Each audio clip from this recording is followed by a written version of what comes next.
ठाकरे गटाचे खासदार संजय राऊत बोलतायत, थेट जाऊयात। भारतीय जनता पक्षाच्या लोकांनी फटाके वगैरे वाजवले, जणू काही भारतीय पाकिस्तान जगाच्या नकाशावरून नष्ट झाला। आम्हाला आनंद झाला, पण ज्या पद्धतीनं श्री जावेद अख्तर यांनी पाकिस्तानात जाऊन पाकिस्तानच्या तोंडावर पाकिस्तानची धुलाई केली, याला एक हिंमत लागते, याला एक धाडस लागते। आणि म्हणून भारतीय जनता पक्षानं, या देशातल्या सर्वच राजकीय पक्षांनी सुद्धा त्यांच्या हिमतीला दाद देऊन त्यांचं अभिनंदन करणं हे आपलं कर्तव्य असं मी मानतो। आम्ही केलं, आम्ही प्रत्यक्ष बोलूनही केलं आणि या सामनाच्या माध्यमातून सुद्धा हा विषय आम्ही समोर आणला। जावेद अख्तर असतील किंवा अन्य कोणी असतील, ह्यांच्यावर भारतीय जनता पक्षानं सातत्यानं एका वेगळ्या पद्धतीनं टीका केली। ते जेव्हा परखड भूमिका मांडायला लागले अनेकदा, तेव्हा त्यांना पाकिस्तानात चालते व्हा किंवा ते देशद्रोही आहेत, कारण त्यांचा धर्म मुसलमान आहे। पण त्याच जावेद अख्तर यांनी एक साहित्यिक, लेखक, कवी म्हणून जाऊन लाहोरमध्ये फैज फेस्टिवलला त्यांना सुनावलं की आमच्या मुंबईवर, आमच्या देशावर हल्ले करणार आज तुमच्याकडे खुलेआमपणे फिरतायत, हे बरोबर नाही। इथे बसून पाकिस्तानला सुकादम देणं ठीक आहे, होत आहे, पण तिकडे जाऊन बोलण्याची हिंमत दाखवणं, याला 56 इंचापेक्षा मोठी छाती आहे असं मी मानतो। सर, तुम्ही गृहमंत्री देवेंद्र फडणवीस यांना तुम्हाला धमकी संदर्भातलं पत्र लिहिलं होतं, तो विषय संपला। गोपीचंद पडळकरांनी अरे त्या कोणत्या विषय बघा, त्याच्यावरती जे आहे ते मी कळवलेलं आहे। ओके, त्याच्यावर ते नवीन काय बोलायचं आता? आणि काही वेळापूर्वीच असं ट्विट आलेलं आहे की शाही फेकीचा विषय ते म्हणाले होते आणि कोणाचं नाव त्यांच्या स्टेटमेंटमध्ये कोणाच्या शिंदरकर मला माहित मध्ये असं आहे की शाही फेकीचा विषय होता कि शरद पवार चाहते थे कि सरकार बने, लेकिन फडणवीस को मुख्यमंत्री नहीं बनाना चाहते थे। मुझे उस बारे में मुझे बात नहीं करनी। आपली देखील चौकशी झाली सर। देखिए, जावेद अख्तर साहब के बारे में आज हम, मेरे पार्टी ने और शिवसेना ने उनका खुले दिल से अभिनंदन किया है, उनकी हिम्मत को दाद दी। पाकिस्तान में जाकर, जैसे हमारे बीजेपी के नेता, प्रधानमंत्री, रक्षा मंत्री बोलते हैं कि पाकिस्तान में घुस कर मारेंगे, बात तो अच्छी है, होना भी चाहिए, लेकिन जावेद अख्तर साहब ने पाकिस्तान में घुस कर मारा है, और इसलिए पूरे देश ने उनके अभिनंदन का ठहराव करना चाहिए।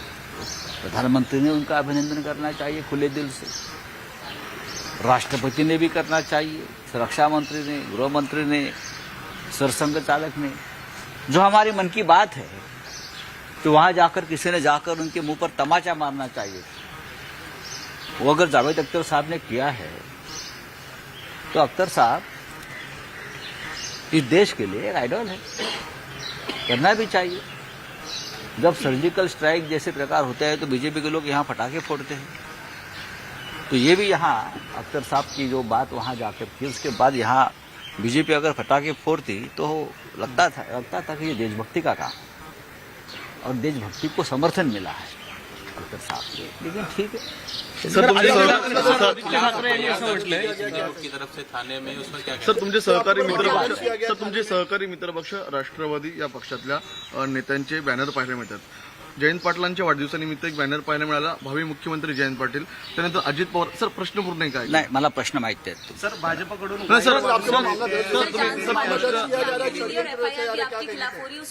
देखिए, ये सरकार गुंडों की सरकार है, ये सरकार खोखे वालों की सरकार है।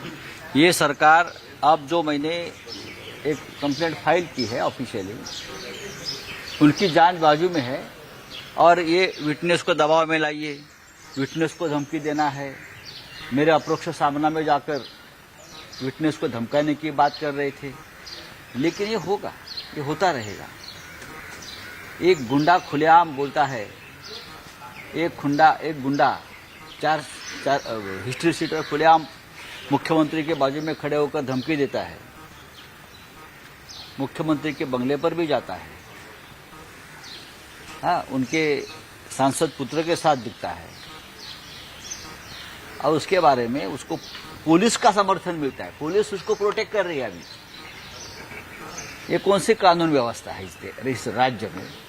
हाँ, देखिए मैंने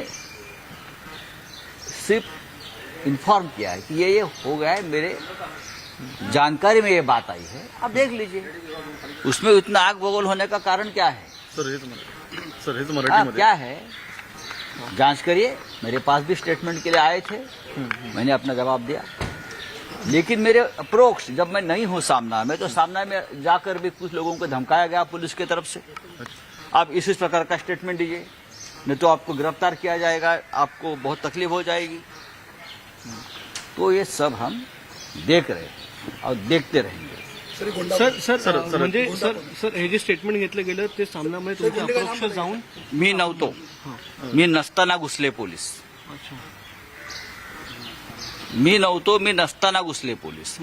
मी नाशिकला पोलिसांना विनंती केली होती की मी मुंबईला गेल्यावर तुम्ही या। बरोबर मी नाशिकला होतो, मी म्हटलं की नाशिकला आले, मी म्हटलं बघा मी मुंबईला गेलो की तुम्ही या, कारण दैनिक सामना एक असं व्यवस्था आहे तिथे काही होऊ शकतं, सेन्सिटिव्ह जागा आहे। अशा प्रकारे मी नसताना जाऊन तिथे पोलिसांनी कार्यालयात हटणं तपासाच्या नावाखाली आणि दहशत निर्माण करणं सामनामध्ये आणि हवे जसे कागद आधीच प्रिंट करून त्याच्यावर सह्या घेणं हे प्रकार झालेले आहेत। त्याच्यामुळे तपास आणि या गोष्टी काय चालल्या सध्या ह्याच्यावरती न बोललेलं बरं। दबावाखाली जबाब घेतला लागली आणि जबाबाची त्याच्यावर सही आहे का कोणाची बघितलं का तुम्ही? त्याच्यावर सही आहे का पाहिले का आपण? दबावाखाली जबाब घेतला असा तुमचा थेट आरोप आहे। त्याच्यावर सही आहे का आणि सही खरी आहे का एवढं चेक करा। सर बावनकुळे का स्टेटमेंट आप कैसे देखते हैं? उन्होंने कहा है कि सरपुर के साथ अलायंस में आने के लिए मी तैयार त्या थे। संदर्भात पोलीस आयुक्तांना परत पत्र लिहितोय की पोलिसांनी काल कार्यालयातून काय केलं, तुम्ही गृहमंत्री देवेंद्र फडणवीसांची भेट घेणार आहात का, ज्या प्रकारे त्यांना पत्र लिहिलं? काही गरज नाही। ते सुद्धा खोक्याखाली असे चिरडून काम करत आहेत। 40 खोके जे त्यांच्या अंगावर पडलेले आहेत सरकार चालवताना, त्याच्यामुळे त्यांची अवस्था अत्यंत दयनीय आहे। म्हणजे भाजपा पक्ष हा एकनाथ शिंदेच्या दबावाखाली काम करतो। कैसे देखते हैं आप लगातार सरकार को लेकर वो कह रहे हैं कि शरद पवार सरकार बीजेपी के साथ बनाना चाहते हैं, लेकिन मुख्यमंत्री उनको देवेंद्र फडणवीस नहीं चाहिए। गलत आहे, सर हे गलत आहे। आदित्य ठाकरे यांनी शिवराज असं ने क्या- गौप्यस्फोट केलाय शिवराज ने की क्या- ठाकरे आशिष उद्धव शेलार ठाकरे ने कहा यांनी कि संजय राउत एकनाथ को शिंदेना अपनी आधीच लिमिट में विचारलं रहना होतं की तुम्ही बंडखोरी करणार शिवराज ने आहात कहा का? है कि संजय राउत को अपनी लिमिट में रहना चाहिए। आशीष शेलार पार्टी में कौन से पद पर है मुझे मालूम नहीं, मैं नाम सुना है उनका।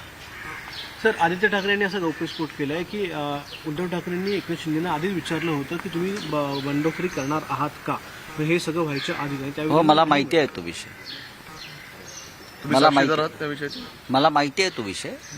आम्ही सगळ्यांनी त्याविषयी चर्चा केली होती, उद्धवजींनी त्यांच्याशी या विषयावर चर्चा केली होती आणि ते वारंवार मी कोणत्याही परिस्थितीत पक्ष सोडणार नाही असं ते म्हणत होते।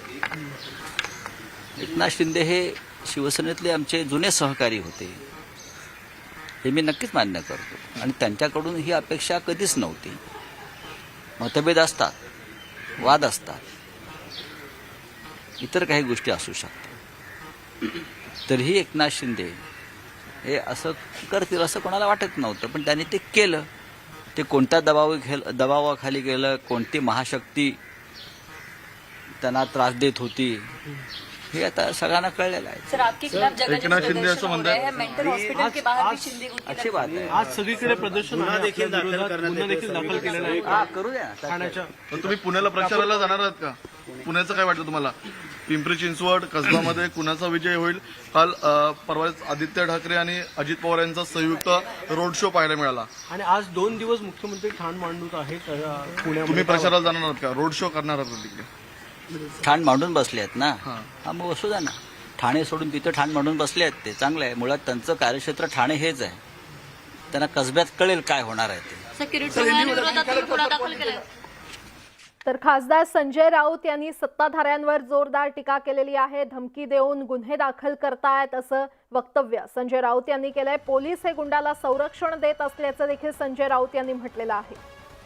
तसंच सामनामध्ये जाऊन त्यांनी अनेकांना धमकावलं असल्याचा गौप्यस्फोट संजय राऊत यांनी केलाय. माझ्यावर सूडबुद्धीनं गुन्हे दाखल होत आहेत असं वक्तव्य नुकतंच संजय राऊत यांनी केलेलं आहे आणि धमकी देऊन हे गुन्हे दाखल करण्यात येत असल्याचं संजय राऊत यांनी म्हटलंय.